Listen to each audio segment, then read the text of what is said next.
Christmas Eve. Your host for MotorWeek, John Davis. Time now for our regular pit stop at Goss's Garage, where Pat fuels us up on the latest car care advice. John, as drivers, we all have to do our part to help reduce emissions and reduce our dependence on foreign oil. And one way to do that, of course, is with flex fuel vehicles. But for some of you who are trying to do your part, you're being taken.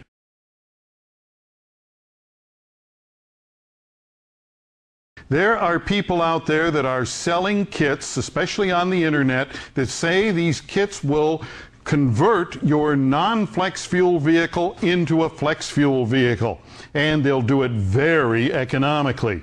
Well, don't believe it.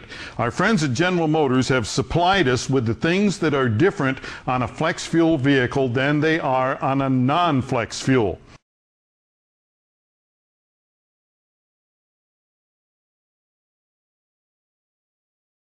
All right, beginning right at the beginning, where you put the fuel in, all of this stuff is different. The hoses are different, the wiring connections are different, there's a flame arrestor in there, there's an anti-siphon valve, all kinds of things that have to be changed to make this system work. But it gets worse.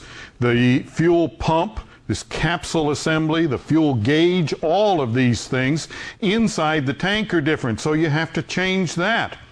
Even the tank itself, if it happens to be steel and a product called turn metal, you're going to have problems if you use E85.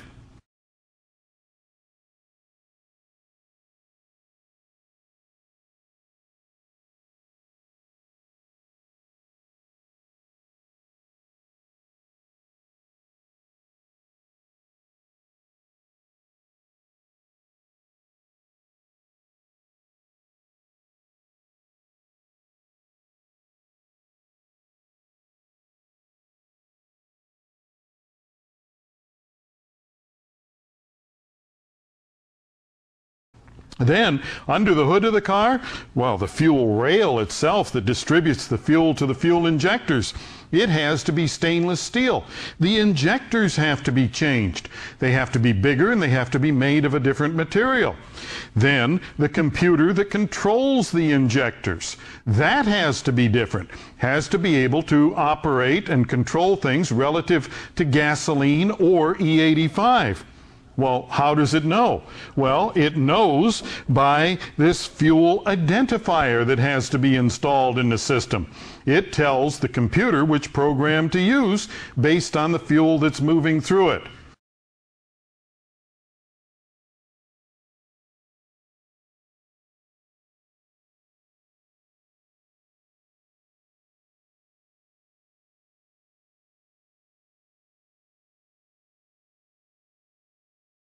So, oh, wait a minute.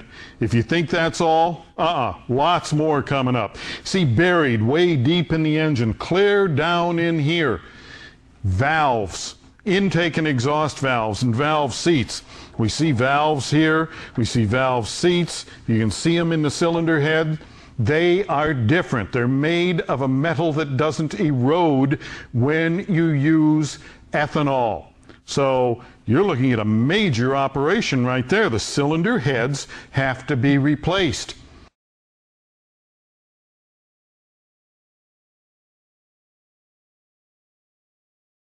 Now, all of this makes it absolutely impractical to convert a non-flex fuel vehicle into a flex fuel vehicle. Save your money, drive more gently, and you will be doing your part.